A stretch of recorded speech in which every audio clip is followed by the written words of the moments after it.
వెంకటకృష్ణ రాజధాని రైతుల సమస్యలను 2024లో కూటమి ప్రభుత్వం అధికారంలోకి వచ్చిన తర్వాత కూడా ఈ రోజు వరకు కూడా పరిష్కరించకపోవటమే ఈ రైతుల్లో ఉన్న అలజడికి ప్రధాన కారణం. నంబర్ 1. నంబర్ 2, గ్రామ కంటాల సమస్య అని ఉంది. గ్రామ కంటాల సమస్య అంటే గ్రామానికి సంబంధించిన గ్రామం చివరిలో ఉండే స్థలాలకు సంబంధించి కొంతమందికి ఇవ్వటం, మరి కొంతమందికి ఇవ్వకపోవటం. నంబర్ 1. నంబర్ 2, మీరన్నట్టు రాజధానికి భూ సమీకరణ కింద భూములు ఇవ్వని రైతులకి భూములు ఇచ్చిన రైతులకు సంబంధించిన రిటర్నబుల్ ప్లాట్స్ వాటిల్లో రావటం. ఈ రోజు వరకు కూడా ఈ కూటమి ప్రభుత్వం అధికారంలోకి వచ్చిన తర్వాత లీగల్ ప్రాబ్లమ్స్ అంటారు, ఇప్పటికి 18 నెలలు అవుతుంది. ఈ రోజు వరకు కూడా వాళ్ళకి ఎవరైతే భూ సమీకరణకు భూములు ఇవ్వలేదో ఆ రైతులకు సంబంధించి భూసేకరణ నోటిఫికేషన్ కూడా గవర్నమెంట్ ఇవ్వలేకపోయింది అని అంటే ఇంకా చూద్దాం ఎన్ని రోజులు చూస్తారు? 18 నెలలు అవుతుంది. ఆ ప్లాట్లు రైతులు అక్కడికి వెళితే మీకు ప్లాట్లు మా భూమిలో మేము ఇవ్వలేదు కదా, మీకు ప్లాట్లు ఎలా ఇస్తారు ఇక్కడ అని అంటున్నారు వాళ్ళు.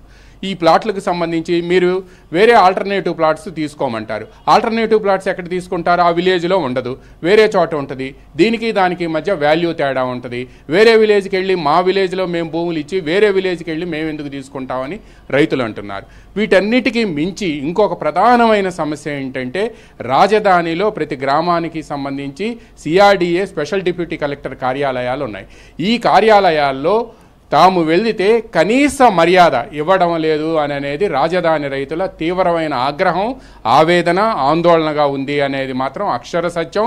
ఇది జగమెరిగిన సత్యం, బహిరంగ రహస్యం. రాజధానిలో కొంతమంది నిన్న మనం ఏబిఎన్తో కొంతమంది మహిళలు మాట్లాడుతూ మేము రాజధానికి భూములు ఇచ్చే సమయంలో మా ఇంటికి వచ్చి అధికారులు నుంచొని మీరు భూములు ఇవ్వండి, మీ త్యాగాలను ఎప్పుడూ మర్చిపోము అని చెప్పి ఆనాడు ఇప్పుడు కడప కలెక్టర్గా చేస్తూ అప్పుడు సిఆర్డీఏ కమిషనర్గా అంతకుముందు గుంటూరు జిల్లా జాయింట్ కలెక్టర్గా ఉన్న చెరుకూరు శ్రీధర్తో పాటు అప్పుడున్న కమిషనర్తో పాటు ఇప్పుడున్న మంత్రి అప్పుడు కూడా నారాయణతో పాటు పత్తిపాటి పుల్లారావు, తాటికొండ ఎమ్మెల్యే శ్రావణ్ వీళ్ళంతా వచ్చి అడిగితే మేము భూములు ఇస్తే ఈరోజు మాకు లభిస్తున్న మర్యాద ఇదే అని చెప్పి కొంతమంది రైతులు మాట్లాడుతున్నారంటే ఎందుకని ఇటువంటి గ్యాప్ వస్తుంది అనేది నంబర్ 3.